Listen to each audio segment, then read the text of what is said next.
to Watching the Tudors. I'm Heather. And I'm Jonathan. And this is the podcast where we watch the Tudors after almost 10 years and go into the depth of the history and background of the show, explaining the stories behind the drama. You can learn more about the show and about us, the show being our podcast, and us at watchingthetudors.com. And this is episode 2, Simply Harry. So let me talk about the reason why we're doing this and quickly go through our Tudor cred, well, my Tudor cred. And I'm Heather, and I started the Renaissance English History podcast in 2009, and it's still going on. It's one of the longest running indie history podcasts out there.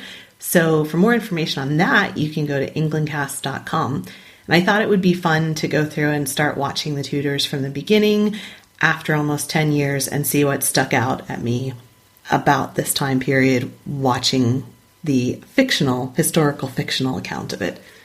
I'm Jonathan, and I'm Heather's husband, and I always am hearing little bits about this time period of English history from her, and thought that this would be a good way for me to sort of learn more about it in sort of an easy-to-consume way by watching a popular television show. And yeah, so I thought I'd be a little more involved in my wife's interests, and thought it would be cool to watch a show as well. So there you go. Rock on. So what we're going to do is we're going to recap the show, and then Jonathan's going to ask me questions about what was real and what was dramatic license, shall we say, and then we'll sum up some main themes. So again, as usual, spoiler alert, this podcast assumes that you have watched or are watching the Tudors. So if you don't want to know what happens, you shouldn't listen. And as Jonathan pointed out last time, there's also spoilers in terms of like long-term. Yeah, like long-term spoiler. Like we're going to try not to give things too much away, but you know, there's certain things that we just kind of assume you might know, like why Henry VIII is kind of famous and things like that. So yeah. So don't be too disappointed. We'll try not to give away like any big things, but yeah, they might come around. Yeah. Awesome. Okay, so in this episode, it originally aired in April of 2007. We were still newlyweds then. Aww. Oh. There's a lot that happens in this episode. Much of it is based on true events, and some of it actually has themes that are quite deep if you kind of recognize them. So we have the Field of the Cloth of Gold, where Henry and the French King Francis sign a treaty of perpetual peace. And there Henry sees Mary Boleyn. He also gets his ass kicked by Francis at wrestling. Later, back in London, there's treason afoot as Buckingham is executed. The French alliance collapses, and Wolsey, feeling unsettled about his position, gives Henry Hampton Court, which is the most splendid palace in England. And Henry also has a son, an illegitimate son by Bessie Blount, Henry Fitzroy, and meanwhile his wife prays for a son because she doesn't have one. So that's kind of what happened in this episode. So you want to jump right into the questions? Sure. Yeah, my first question is, it started out in the, what was it, Valley d'Or, Valley of Gold, and it said England occupied France. So I guess like England occupied part of France around this time, or? Yeah, well, like we talked about last time with Henry V and why Henry VIII wanted to be powerful like Henry V. Like about 100 years before this time period, there was something called the 100 Years' War, which they didn't actually call it the 100 Years' War at the time because they were just fighting it. And at the height of it, with the Battle of Agincourt, in the early 15th century, at that point, England owned like all of France, and the English king was actually the heir to the French king's throne. And so England owned like everything. But then while the 15th century was going on and England was busy killing itself with the Wars of the Roses, France was able to get land back. And by this time period under Henry VIII, basically we have this little bit of land just across the straits, Calais, Yeah. And that's what England still owns in France. I see. Back then. Because now it's just all France. Right. No, it actually was quite sad. During the reign of Mary Tudor, his daughter, was when they lost the last piece of Calais. Yeah. Okay. And then I guess that's why they referred to him as the King of Ireland, England, and France, because before they had France, but now they didn't really have France. Right. And nobody actually... Henry V never became the King of France. He worked out a deal where he was the heir to the King of France, but they'd like to include that. Also, there were, the whole thing with back to 1066 with the Norman invasion. It was French, the Normans that invaded England. And so there were all these people, nobles in England who also had lands in France. And as the years went on, you've got like these English people who have French nobility in them who are suddenly like claiming, you could work out these claims to the French throne. And so it was kind of... Because they were kind of French. Exactly. Anyways, But English, I get it. But it's like 500 years later. So it's they were almost separated by as much time as we are from them at that point. But, if you go back 500 years... and trace your ancestors back, we could all claim... Well, yeah, I have a claim to the English throne. Right. I think everybody does. All right. And he referred to, the kings kept referring to each other as cousin. Like, is that just a saying that people would have? Or? Yeah. And, I mean, Henry and Francis were kind of slightly theoretically related back to Henry's... God, what was it? Owen, Tudors, and Catherine of Valois. It was like several generations that they shared some relations, but people would just call each other cousin. It was like, my dearly beloved cousin. Like call each other brother, like... Yeah. Okay. Yeah. And so there was like the fake looking, like when I saw that fake looking castle, I thought that's a pretty fake looking castle. And then, the one guy or Henry or someone showed him like, look, it's a fake castle. Yeah. So there was really a fake castle? There sure was. Nice. Yeah, here's a painting of it. I'll put the painting up in the show notes. Yeah, no. It looks like from the movie or from the show. It does. They must have seen that painting as well. I think they did. Yeah. I don't know that it was exactly canvas. I think whatever. It was a fake castle that they built. Yeah, they didn't build it with bricks. ton rocks. And would they have spoken like the kings? Like they kept talking to each other. Would they have actually spoken the same language, or would they like had translators? Or yeah, Henry definitely would have spoken French. Okay, because that was how these days if you want to get ahead in the world, you speak English. Back then, it was if you wanted to get ahead. Like French was kind of the popular language around then. Or Italian, I suppose, too. And, it's interesting because most people were much more multilingual, especially nobility. Nobility, yeah. Yeah, when you were growing up, you were educated in several languages. It was expected that you would speak French as well as, likely Italian and Spanish and, All right. And then they had the scene where they, brought in their children to get married. Yes. Well, not right then. He said, introduce you to your future husband. Yes. Would they... I guess how would that work? I know there was arranged marriages and stuff between kings or, their children. But would they marry children, or would they just set them up so that when they became 10 years old or something ridiculous, then they would marry? Or would they just marry them when they were a baby? Or so it would depend. You were sometimes married by proxy if you were really young, and different people would stand in for you. So what is it? I mean, they would stand in for you at the ceremony, or they would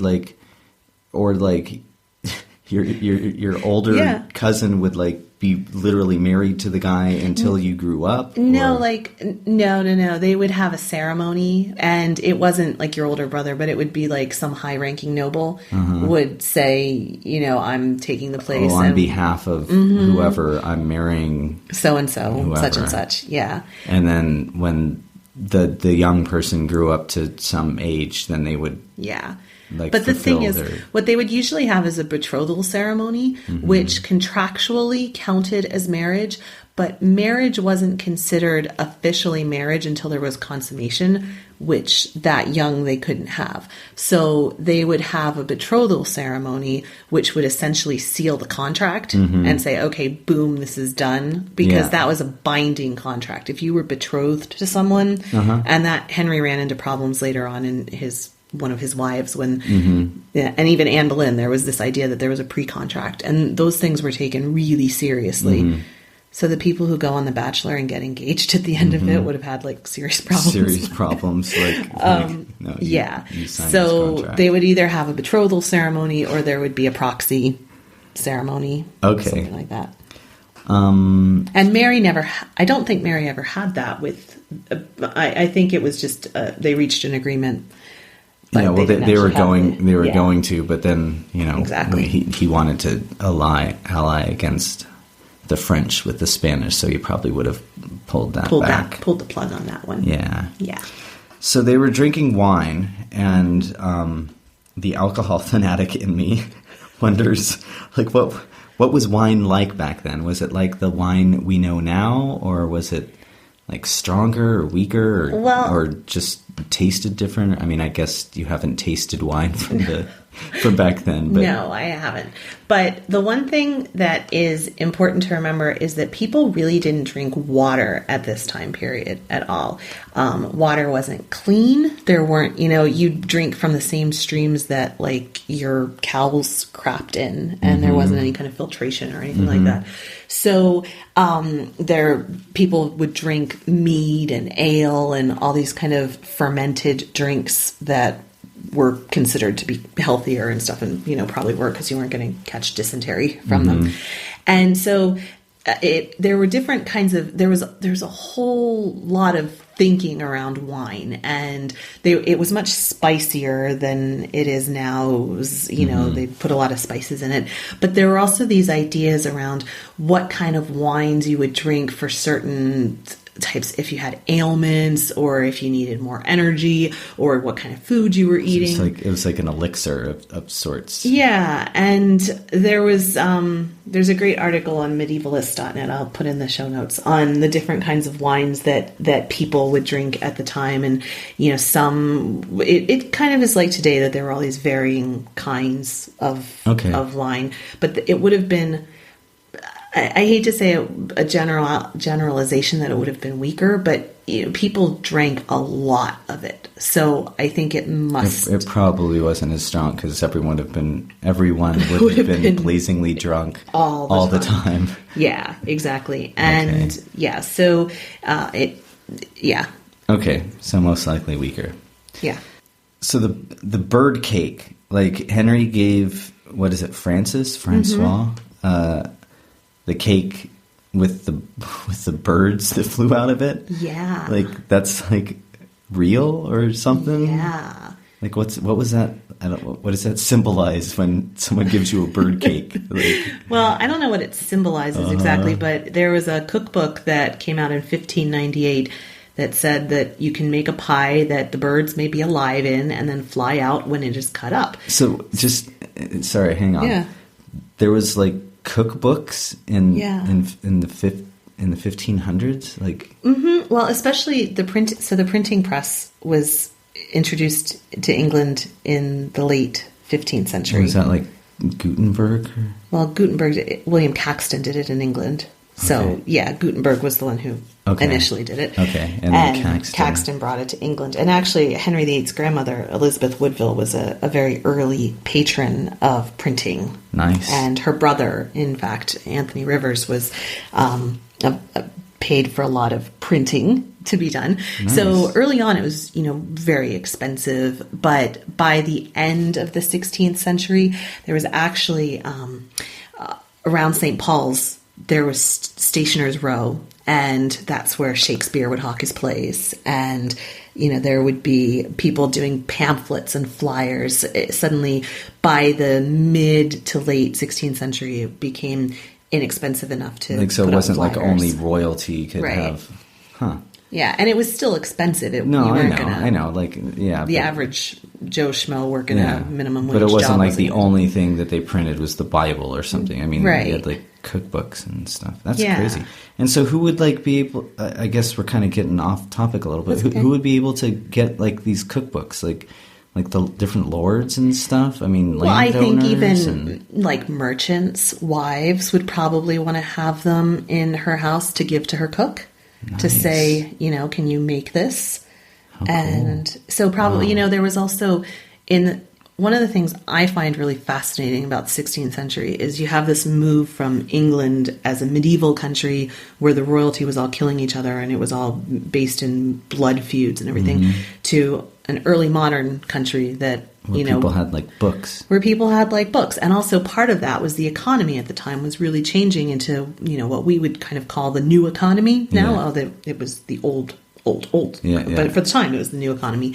And so people like merchants, there was suddenly all this opportunity for tradesmen. And there always had been, but, there were a lot. Not like there was at that point. Yeah, so there was a big rise in merchant class in trading and in crafts, and in part that was because there was a big immigrant population that came over because we're really getting off subject here, but because of the religious wars in Europe in the mid 16th century, and there were a lot of refugees that came into England that brought with them crafts and trades and trading and stuff like things. that. So the economy changed a lot, and there was like a new kind of new money sort of situation floating around. Yeah. So what's with the bird pie? Right. So you could bake a bird pie. You would make the pastry, and it says put a hole as big as your fist or bigger, and let the sides of the coffin be somewhat higher than ordinary pies, and then put it full of flour and bake it, and then open the hole in the bottom and take out the flour. And then you have a pie that's as big. You have the whole, I'm reading from the cookbook. And so then you put the birds in because it's already baked. And so you take that hole out and put the birds in. And it says that, and this is to be at such a time as you send the pie to the table and set before the guests, where uncovering or cutting up the lid of the great pie, all the birds will fly out, which is to delight and pleasure show to the company. I would be so delighted. And because they shall not be altogether mocked, you shall cut open the small pie, and in this sort you may make many others, the like you may do with a tart. Lovely. Yeah. So living bird pies. Yep. Good times. Yep.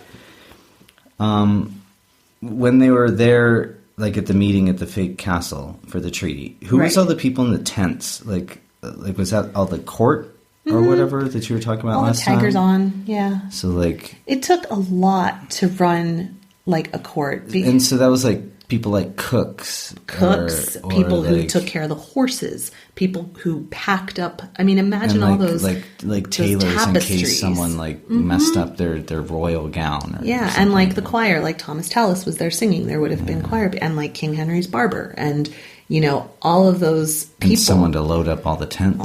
Someone to load up all the tents. Someone to feed the horses. Someone to take care of all the animals. I mean, it was there wasn't just like a town. Like, right. All right. It was a huge production. Someone to, cook, to bake. It sort of reminded me of like a music festival. All these people in tents. I know, right? It's like Glastonbury.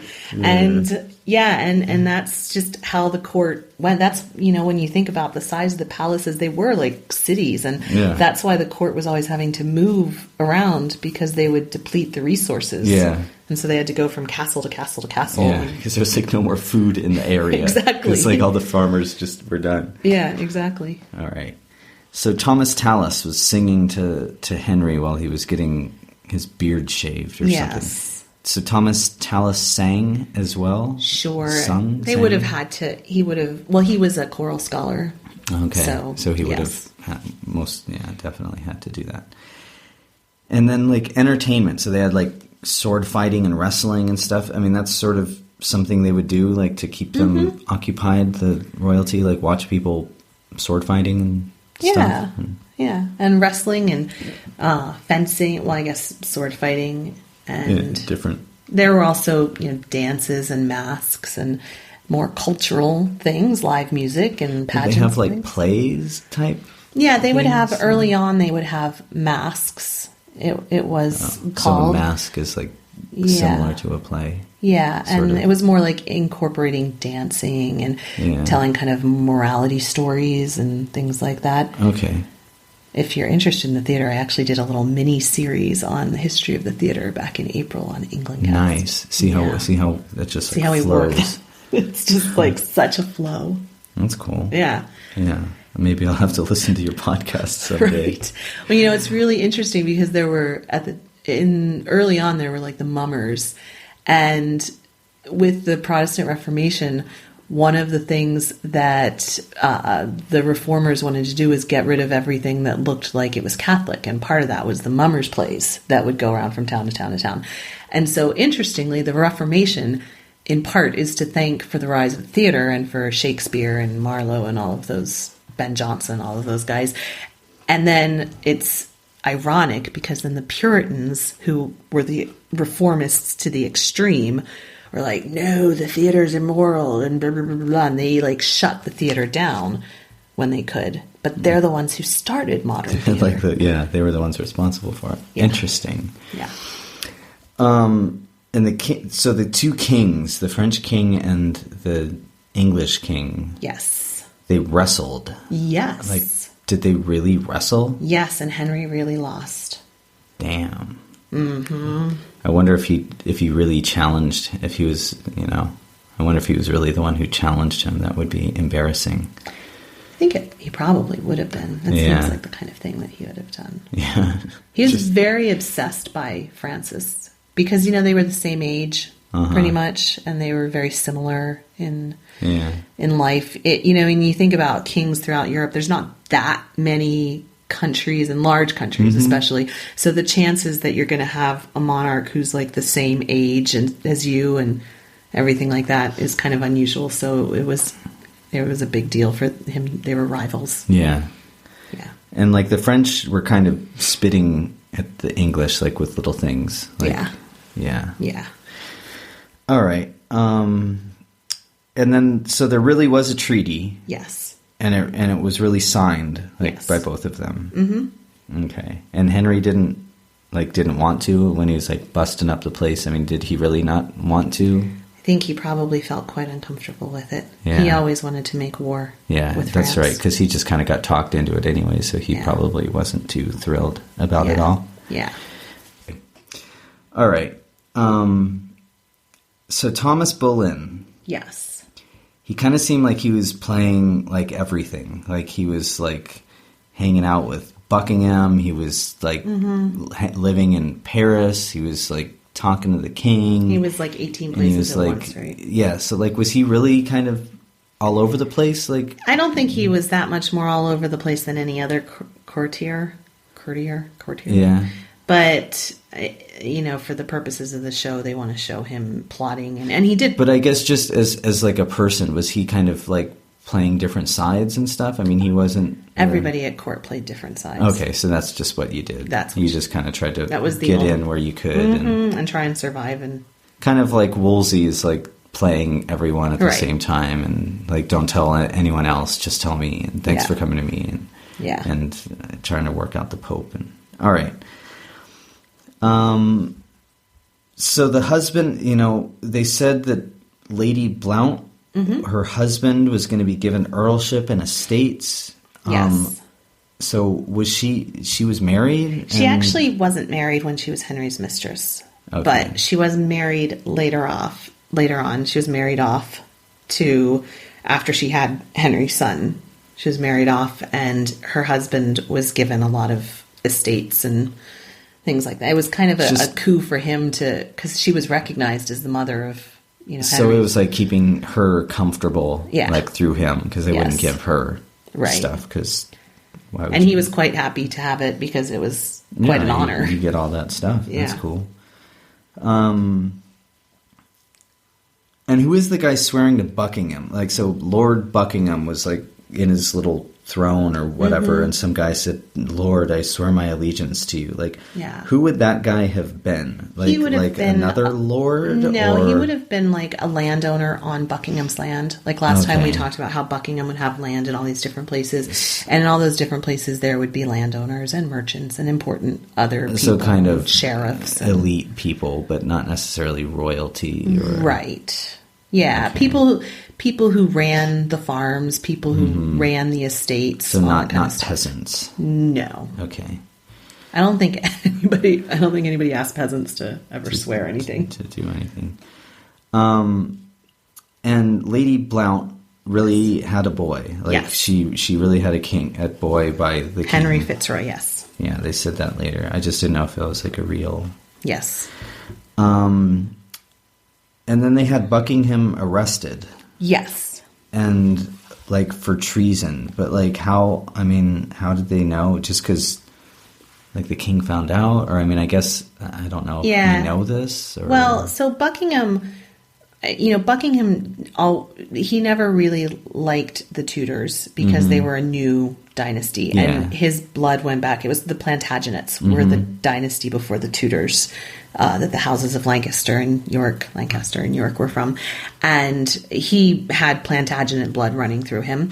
And, he thought that he had better claim to the throne than Henry II, which it could be argued that he likely did. I don't know.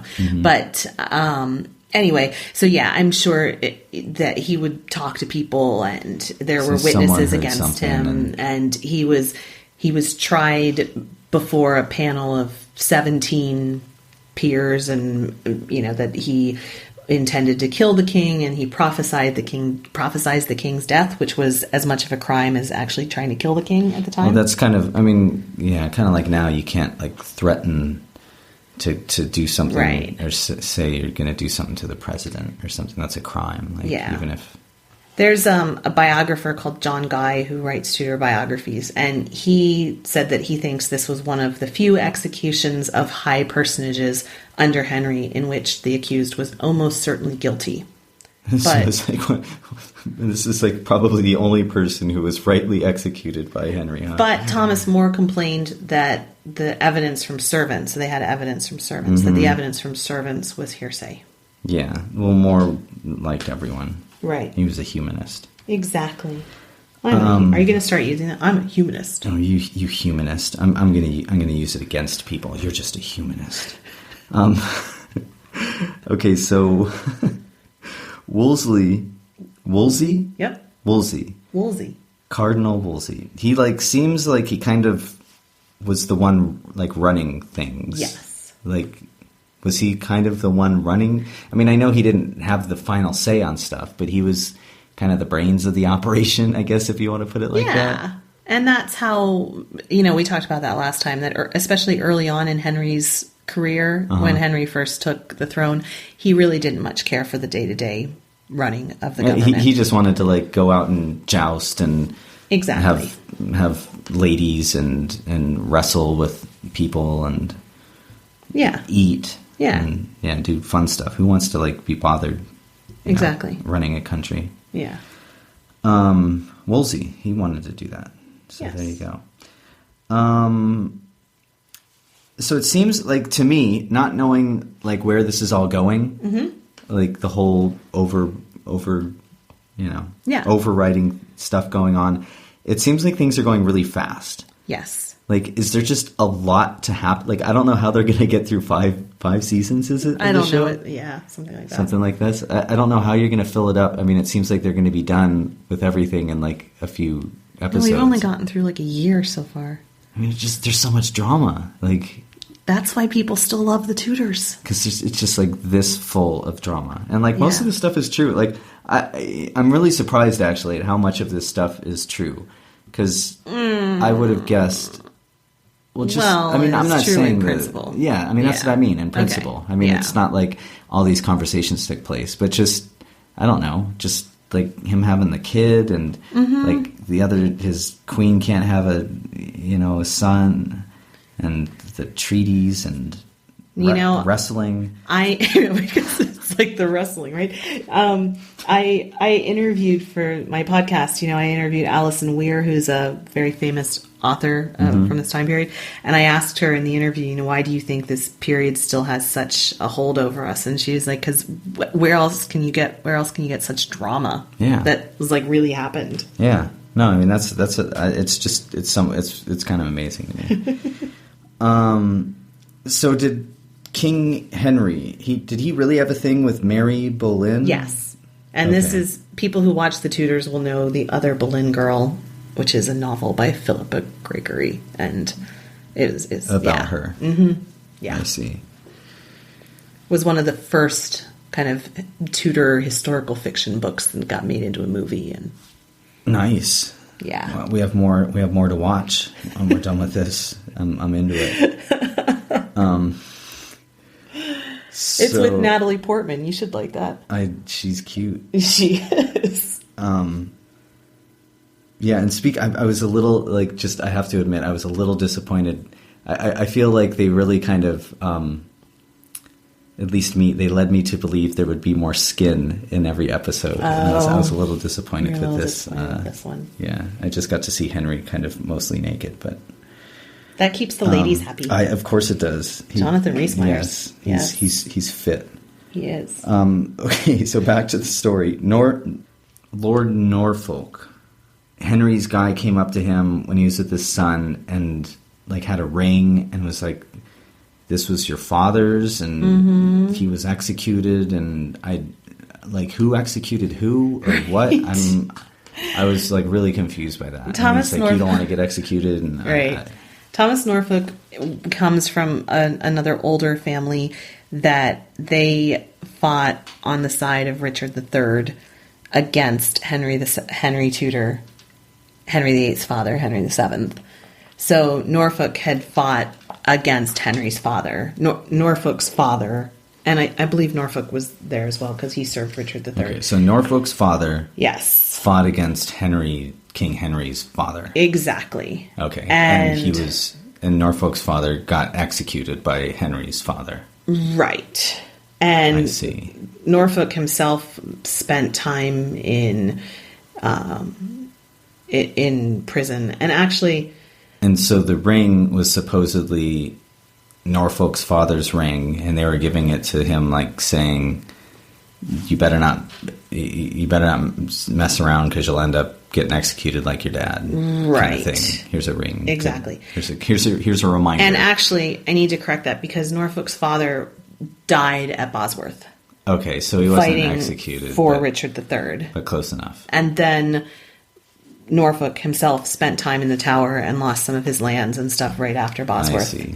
Yes. So it's not exactly historic the way they put it, but general idea is you don't want to end up dead like your dad. So right. Cooperate, buddy. Yeah. Exactly. Right. Yeah.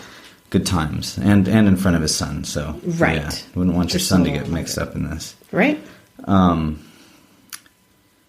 And then, I feel like this is a stupid question, but supposedly there are no stupid questions. Okay. Is what they say. Yeah. People really got their heads chopped off, and Buckingham himself, Buckingham got his head chopped off. Yeah. That happened. Yeah.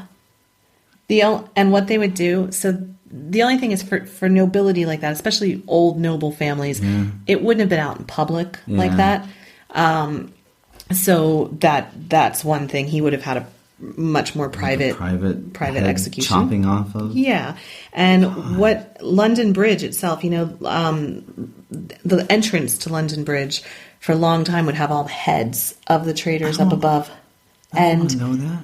Yeah. And so it would be a constant reminder, this is why you don't, this is why you don't plot against the king, right? And so it's a constant reminder not to go to London. Jeez. For the average, I'll tell you what.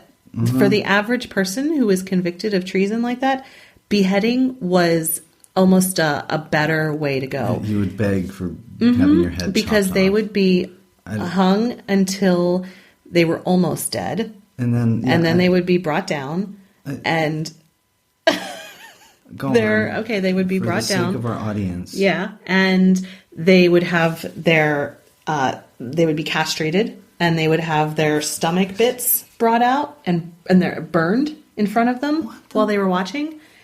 And what is wrong with people? Then they would have their head chopped off and then they'd be cut into quarters. And the quarters would go to the various provinces for people to remember, this is the arm and half of the torso. Hell? Good. Yeah. But I mean, honestly, I don't mean to bring anything. To rain on my parade. No, but to bring anything political into it. But people are still doing that. I mean, I know. I'm not cool with it now either. Right. It's just then, now, anytime. Why did people chop people's heads off? Well, it was cut their guts out. It was a easy way to. It was a quick and easy way to do it, and if you had it. If you did it well, why can't we all just dance? Or if you, in case you can't tell, I'm a lover, not a fighter. God. Yeah. All right, let's move on. Okay, let's. So at the while they were chopping the dude's heads off, they were showing Henry holding his new son. Right. And he was really thrilled about it. Yes. So the juxtaposition yes. of life and death. Good editing. Yes. Yes. So then they had a big party. Yes. And he shot a gun? Yeah. They had guns? Well, gunpowder was still very new. It was something that the Arabs had. Yeah. And so with more trading and things like that, they were able to and there were early forms of cannon that actually were in the 100 Years' War with siege machines. So they were getting their heads around gunpowder. Yeah. It still wasn't reliable enough to really be used on a regular basis. Shoot people. So you couldn't just request being shot instead of having your head chopped off. Right. You were probably going to have a much worse death from that, even if you did. It would be really not good. And also tiny little shells that weren't going to do anything. So, but people were starting to get their head around gunpowder at the time and, they'd use it for show. Okay. Yeah. So side question. Yes. Or whatever. And I don't know if you know the answer to this. I know the Arabs, different cultures were kind of ahead of some of this culture in some ways and stuff like that. Okay. Did other people have the printing press before? Was Gutenberg the first guy that we know that had a printing press? I don't think other people had it. Okay. Just sort of random question thinking about printing presses. At least, not a movable type. That's what made Gutenberg so special, was the movable type. So you can move around okay. So the son. Yes. They said, I guess it was Cardinal.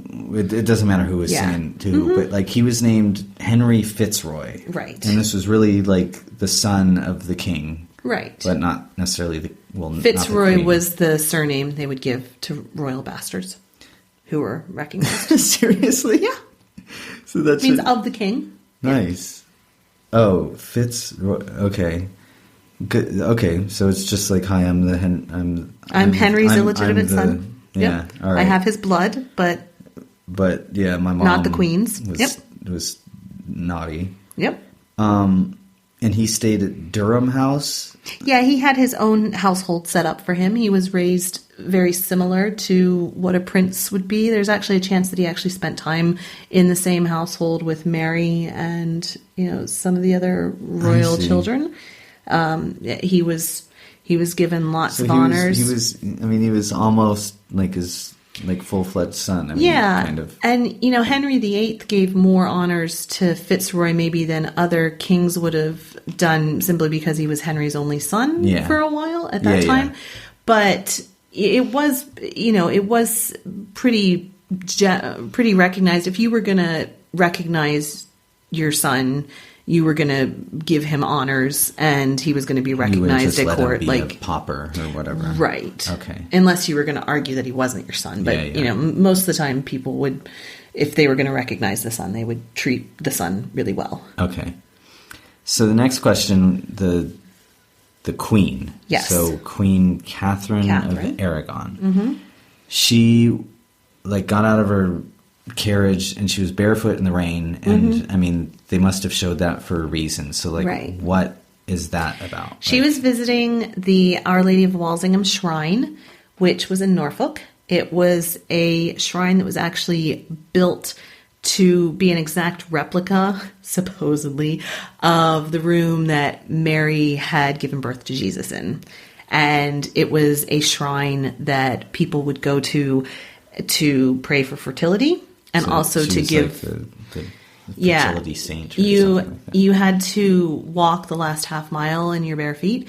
But interestingly, Henry himself actually went there to give thanks for his son that Catherine had born, who lived for like 40 days. Mm-hmm. And so when his son was first born, Henry went on this pilgrimage to Norfolk. Well, it's not really a pilgrimage, but he went to the shrine and walked, barefoot to thank the Virgin for delivering his son. Uh-huh. And of course, the son didn't make it, so he was a bit of a preemptive sort of. He went too early, but presumptive, that's the word. But it was a very popular shrine that actually was one of the ones. Well, they were dissolved during the dissolution of the monasteries, which will be a theme later on when Henry went away from the church and dissolved the monasteries. So that was a Catholic thing, or whatever. Yeah, yeah, okay. Yeah. So that's what Catherine was doing. She was visiting the shrine of Our Lady of Walsingham. Okay, and I'd be interested. I'm not asking you, but I'm interested in like Catholic people. Like, do they still like do this? Like, pray to shrines and stuff? I think so. I mean, I'll have to look that up. I know that like they say Hail Marys and rosaries and we don't know. Yeah. All right. So Thomas Boleyn. Yes. Was he really like setting up his daughters like that? Of course. Like, good. Wow.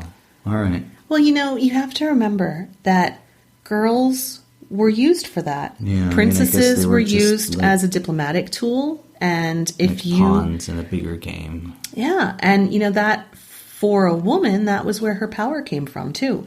So she's like, well, wow, Dad, you really set me up with a great opportunity. Right. I mean, I don't know. I'm so glad our daughter lives in a different time.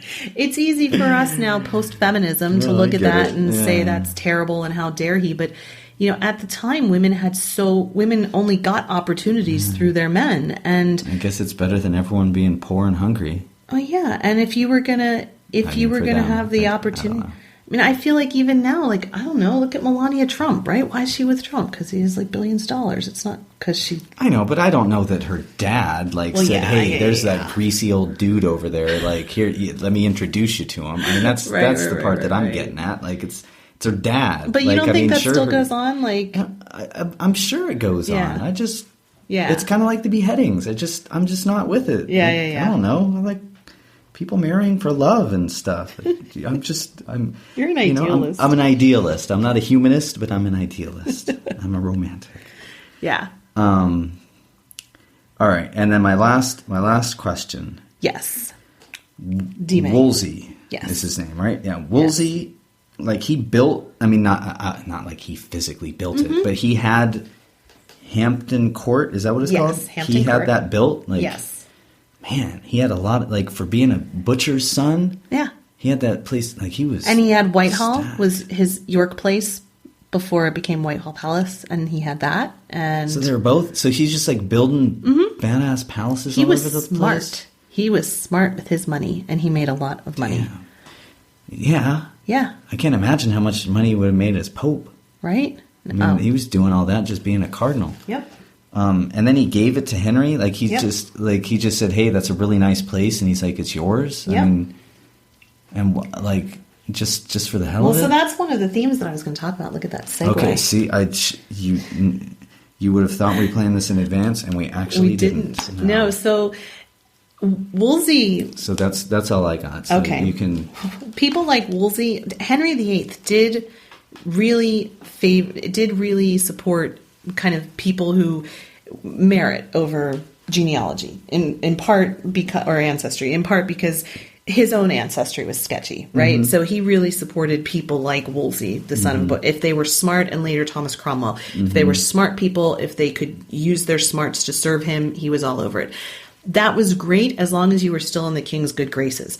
Wolsey and later Cromwell, their problem was they didn't have this ancient lineage to fall back on. Mm-hmm.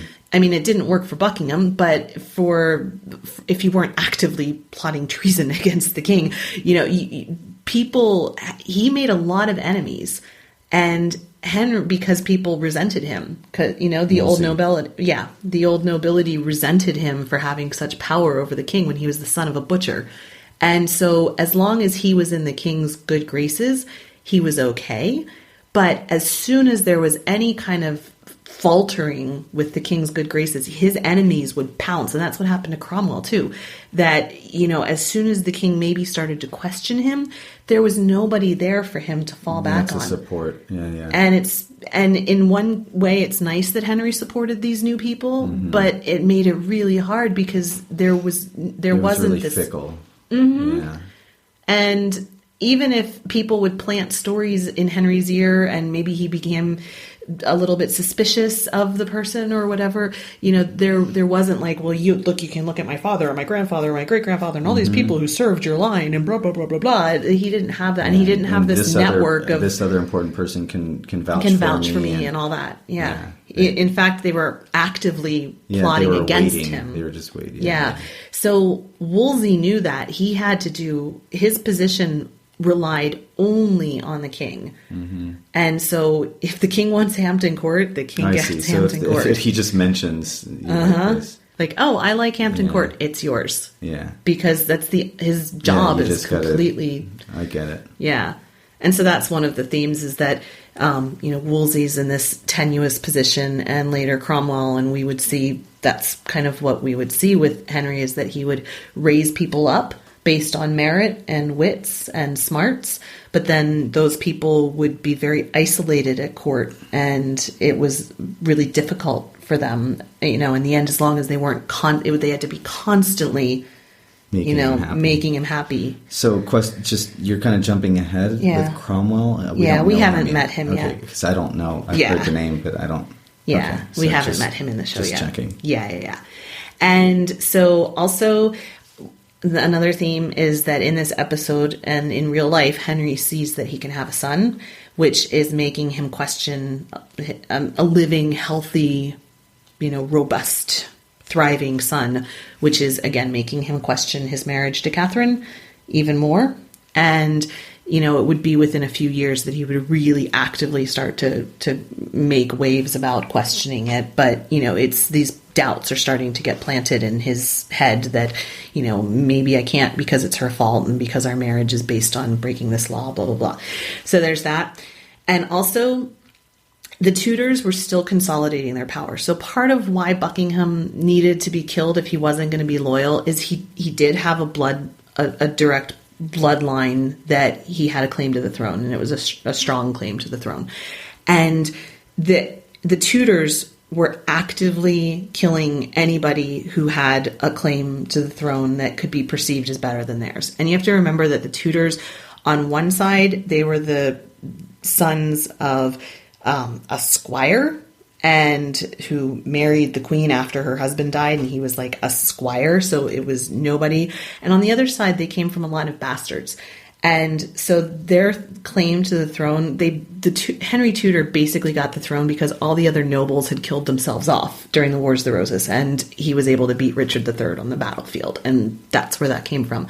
So this early on still, you know, the Tudor dynasty at this point is still only 40 years old or so, and there's still these people who, we look at 1485 and say, oh, that's when the Wars of the Roses ended.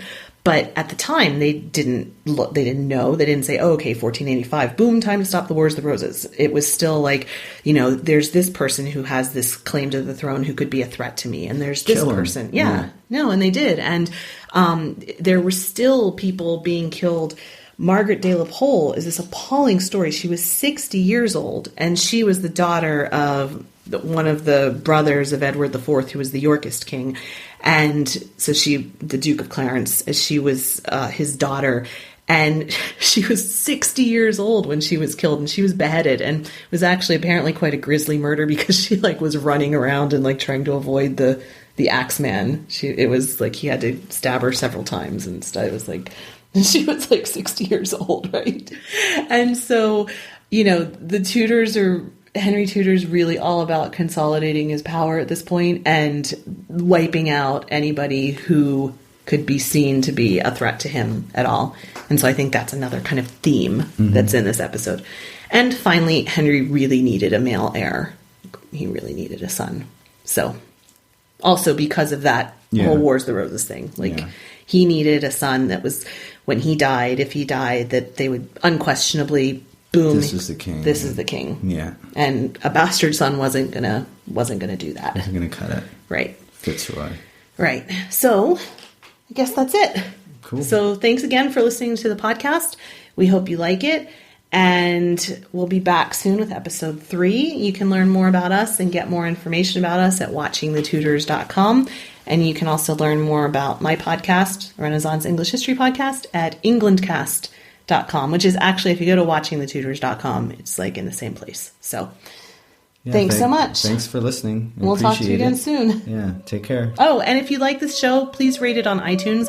It makes such a big difference to the success of shows if you rate them on iTunes. All right, rock on. Bye. Thank you.